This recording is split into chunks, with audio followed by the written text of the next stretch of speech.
আল্লাহ নবী সাল্লাম বলে দিলেন দাইয়ুস হলো তারা যার বোন পর্দা করে না, যার বিবি পর্দা করে না, যার মেয়ে পর্দা করে না, যার মা পর্দা করে না, এরা হলো দাইয়ুস। দাইয়ুস জাহান্নামের খোরাক হয়ে যাবে, দাইয়ুস জান্নাতে যাবে না।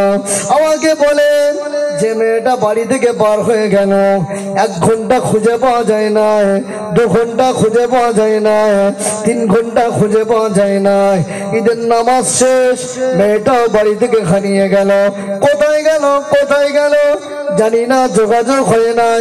মেয়েটা ঘুরতে গিয়েছে, ওর আব্বা খবর রাখে না, মা খবর রাখে না। এমন ফ্যামিলি আছে না, অনেক ফ্যামিলি আছে আমি দেখেছি। ঈদের দিনে তারা শাহানা যুবতী মেয়েদের ঘুরতে দেয় না। কবে পরিবর্তন হবে সমাজ? আমি তো একদম গাড়িতে বসে নিয়ত করছি, আমার যে সঙ্গে আছে আমি বলছি যে আমরা ওয়াশ করে সমাজে কি করছি। হ্যাঁ,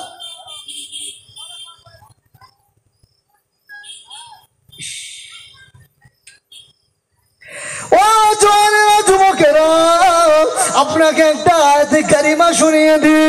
আল খাবিসাতু লিল খাবিসিনা ওয়াল খাবিসুনা লিল খাবিসাত ওয়াত তাইয়্যিবাতু লিত তাইয়্যিবিনা ওয়াত তাইয়্যিবুনা লিত তাইয়্যিবাত। আল্লাহর আয়াতে কারিমাটা আমি আপনাদের শুনিয়ে দিয়েছি। শুনতে ভালো লাগলো, অর্থটা শুনলে অন্তরটা জ্বালা করবে। কারণ কি জানেন? আপনি হয়তো ভাবছেন আমি একটা মেয়েকে নিয়ে ঘুরে আনন্দ ফুর্তি করে সময় পার করে দেব। আল্লাহ পাকের আয়াতে কারিমা হলো না না না। এই যুবক শুনে রাখ, এই মুসলমান নারী পুরুষেরা শুনে রাখো, আল্লাহর আয়াতে কারিমা হলো আল্লাহ খারাপের জন্য খারাপ রেখে দিয়েছে, আল্লাহ ভালোর জন্য ভালো রেখে দিয়েছে। আপনি ভালো হয়ে আপনি খারাপ খুঁজবেন না না না, আপনি ভালো হয়ে আপনি খারাপ পাবেন না না, আপনি খারাপ হয়ে ভালো খুঁজবেন না না। আল্লাহর আয়াতে কারিমা হলো ছেলেটা যদি জেনাখোর হয়ে যায়, মেয়েটা সঙ্গী জীবন সঙ্গী যে হবে ও জেনাকারিনী মহিলা হয়ে যাবে। জেনাকারিনী পুরুষ জেনাকারিনী মহিলার জন্য, জেনাকারিনী মহিলা জেনাকারিনী পুরুষের জন্য। আল্লাহর আয়াতের কারিমাটা তাফসীর প্রসঙ্গ যদি আমি বলি, আপনি চিন্তা করছেন একজন মদখোর তার স্ত্রী কেমনে ভালো হলো। তাফসীর প্রসঙ্গে মুফাসসিরিনগণ তাফসীরে এনেছেন আল্লাহ যদি ওর কবলে এমনটা ঘটিয়ে দেয় ইনকেস, তারপরেও ওর ফ্যামিলি কেউ না কেউ আল্লাহ ওই কাজ করিয়ে দেবেই দেবে। বুঝতে পারছি কি ভাবছেন? বিয়ে করার সময় ভালো ছেলে খুঁজছেন, বুঝতে পারছেন না? মেয়েগুলো ঘুরছে রাস্তায়, মনে করছে আমার সংসার জীবনটা সুখে হবে। এত সহজ না। আল্লাহর আয়াতে কারিমা শুনিয়ে দিয়েছি, খারাপের জন্য খারাপ, ভালোর জন্য ভালো। আপনি মনে করছেন একটা মেয়েকে আমি তার সঙ্গে খারাপ কাজ করে জেনায় লিপ্ত হয়ে ওর নষ্ট করে দেব, সতীত্ব নষ্ট করে দেব। না না না, আপনার বাড়ির বোন আছে, আপনার বাড়িতে মেয়ে মানুষেরা আছে, আপনার বাড়ির চিন্তাটা একবার করেন। আপনি যে মেয়েটার সঙ্গে খারাপ কাজ করবেন, খারাপ কাজে লিপ্ত হয়ে যাবেন, আপনার ঘরের ঘরণী হয়ে যিনি আসবেন তিনি কেমন হবে, তার উপর পরিচয়টা কেমন হবে। আপনার রাগ করার কোনো কারণ নেই। আগে নিজের লাইফের উপরে স্টাডি করেন, আগে নিজের লাইফ নিয়ে চিন্তা করেন, তারপরে মেয়েদের লাইফ নিয়ে চিন্তা করবেন। কারণ কারণ এখন বর্তমান সমাজে ছেলেদের কথা যা বলছি, মেয়েদের কথাও বলছি, একটা একটা মেয়ের মোবাইলে 2-4টে করে সিম আছে না? কথা বলেন। আমি নাসিহা করছি আমার মুসলমান সমাজের জন্য। রাগ হচ্ছে? ঈদের দিনে একটু ঘোরাঘুরি মানুষ করে, তাই বলে কি একজন বেগানা নারী নিয়ে ঘোরা সম্ভব? কথা বলেন না কেন? হ্যাঁ, ফোনে ফোনে যোগাযোগ হচ্ছে, হ্যালো, ও বলছে হ্যালো, কথা হলো, অমুক জায়গায় এসে যাচ্ছে। আমার আল্লাহ পাক দিনে 5 বার ডাকে, বান্দা চলে আয় মসজিদে, চলে আয় নামাজটা পড়ে নে। কত বড় নেমো খারাপ। আমি আপনাকে যদি বলি রাগ করবেন না, আল্লাহ রাত কারিমা শুনিয়ে দেব। আল্লাহর ডাকে উত্তর দিল না, সাড়া দিল না। একটা মেয়ের মোবাইলে ডাকাতে পুরুষ হাজিরা দিয়ে দিয়েছে, আল্লাহর ঘরে হাজিরা দিল না। যে আল্লাহ সুস্থ রেখেছে, যে আল্লাহ চোখ দিয়েছে, যে আল্লাহ আমাকে খাওয়াচ্ছে পড়াচ্ছে, যে আল্লাহ আমাকে এখনো কথা বলার বাকশক্তিতে রেখেছেন, ওই প্রভুকে সাজদা দিলাম না, ওই আল্লাহ ডাকে সাড়া দিলাম না, একটা মখলুকের ডাকে সাড়া দিয়ে দিলাম। তাহলে বলেন আল্লাহ রাগ করবে কি করবে না? এটা কি নেমখারামি আমি বলতে পারি কি পারি না? বলেন। মসজিদের পাশে বাড়ি আজান হয়েছে, মসজিদের মুয়াজ্জিন বসে আছে, ইমাম সাহেব বসে আছে, অপেক্ষা করছে কখন একটু মুসল্লি আসে।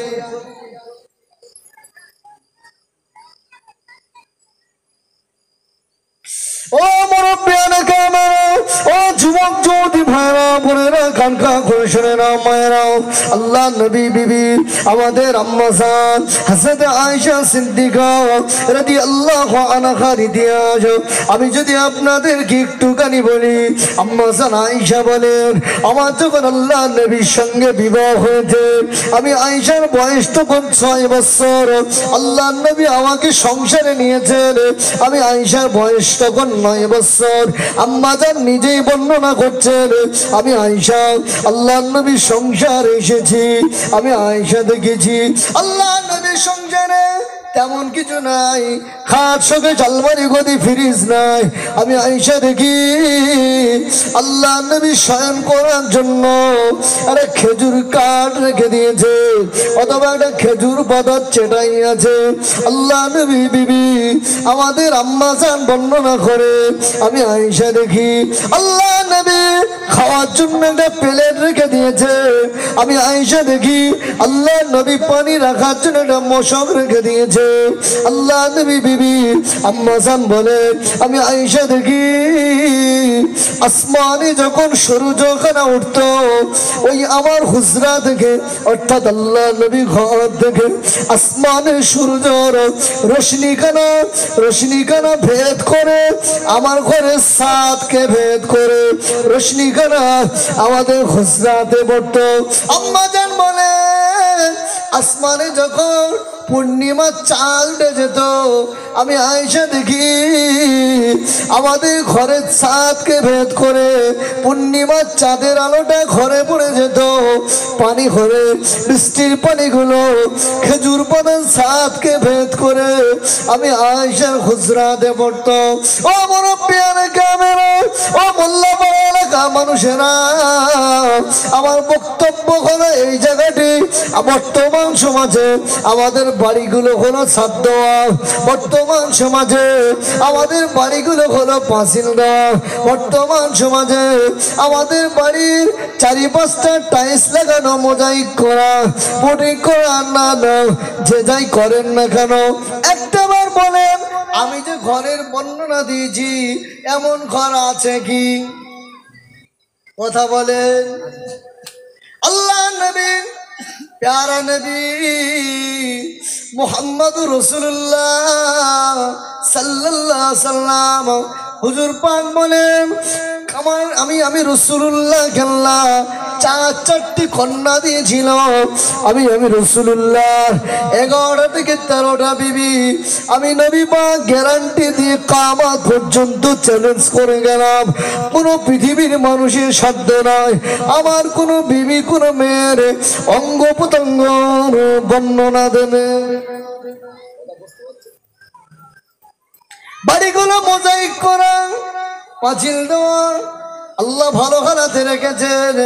তারপরেও পাশে যদি একটা মেয়ের দেখাশোনা হয়, আর যদি জিজ্ঞাসা করা হয় একটা যুবক ছেলেকে ওই বাড়ির মেয়েটা কেমন,